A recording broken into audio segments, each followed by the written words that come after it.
Today we're going to look at one of those experiences of human life, and that's conflict.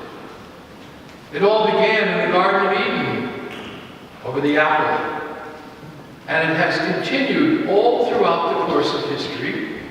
And I would think there's probably few people in this room this morning that have not had any kind of experience of conflict in their lives. From a very small experience to maybe a very large experience. Conflict is a part of everyone's life. Now, some people choose to ignore it. Some people choose to exploit it. And others work to resolve it. And each choice, whatever the choice the person makes, brings its own consequences, brings its own rewards. So as I was looking over this, I asked myself this question. What does it take for me to come out of myself and see the bigger picture? And as I began to look at that and unpack that, there were some interesting revelations woven into that coming out of myself to look at the bigger picture.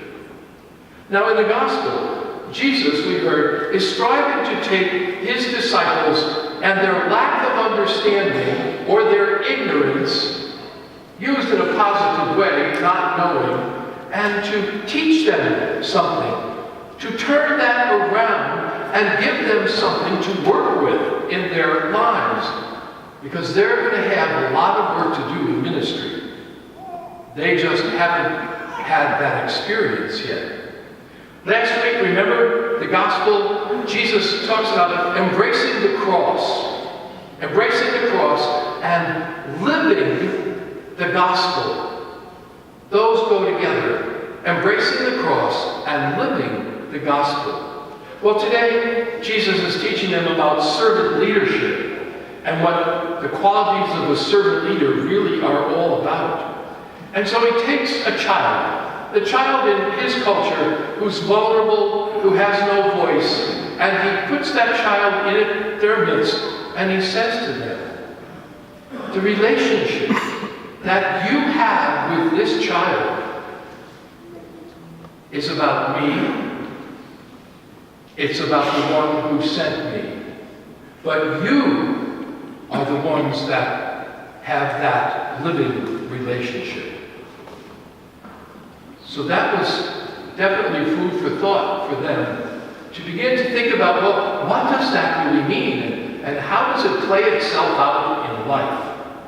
Well, in our church today, this understanding has been exploited by some who took on the role of servant leadership and used it for their own selfish intentions. The evil inclinations that took hold of individuals, those individuals, and exerted its influence over others, over people around them, over the church, right out into the midst of society and our world.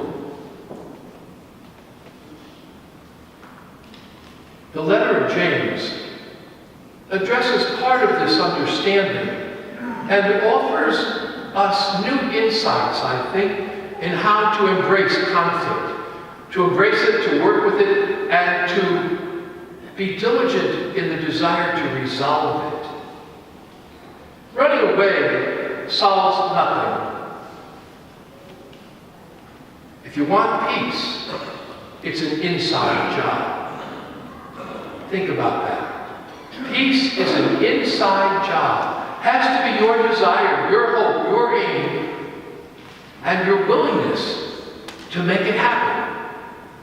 Someone outside isn't going to do that for you.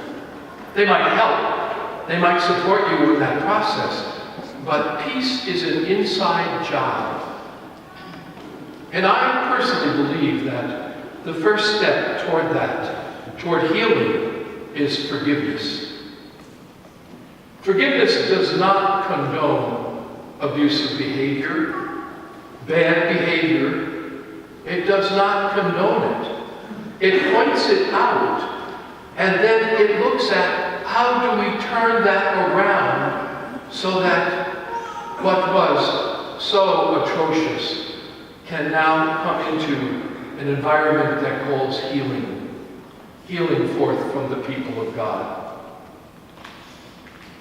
And healing is a process that is personal. There's no time frame in which we can say, I'll be done with all of this conflict and it'll be resolved and I'll be healed in 2 weeks. That is not reality.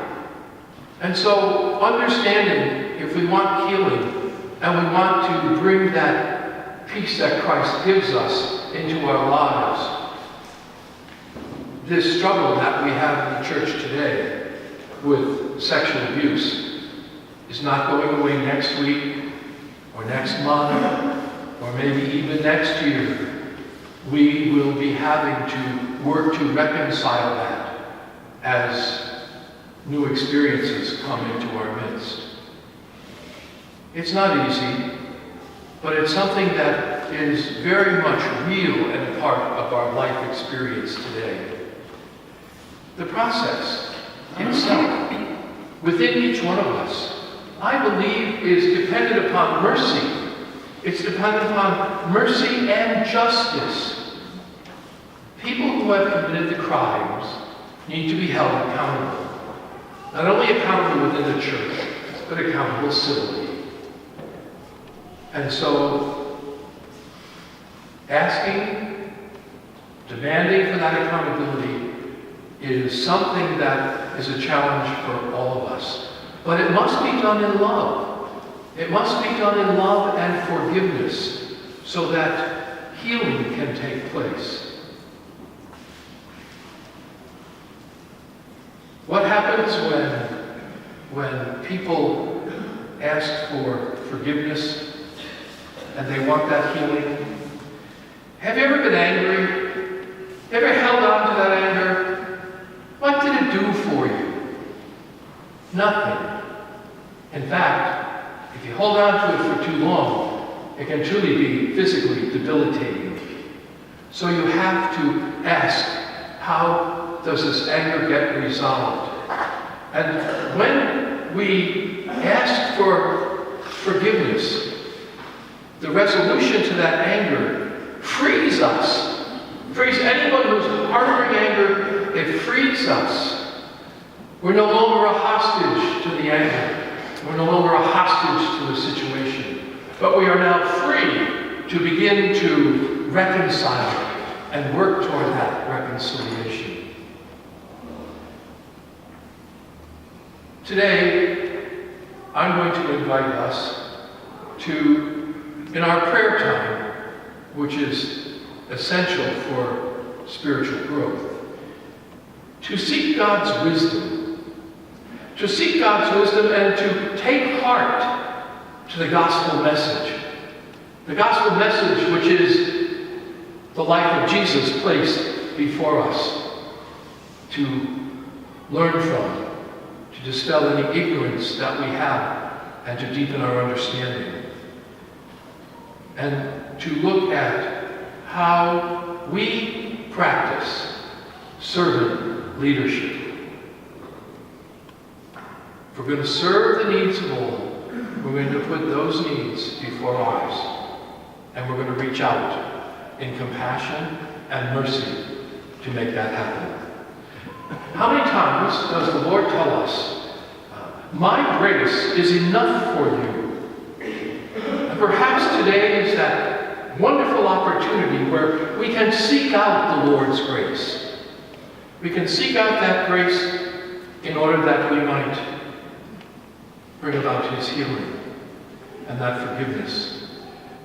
And not just seek out His grace today, but tomorrow, and the day after, and the week after, and the month after, and especially any time when we come face to face with that conflict that can be so present in our lives, in our community, in our world. God has called us. God has chosen us. And what he asks of us is to, as he tells us so many times, love him, hold nothing back, and love your neighbor as yourself.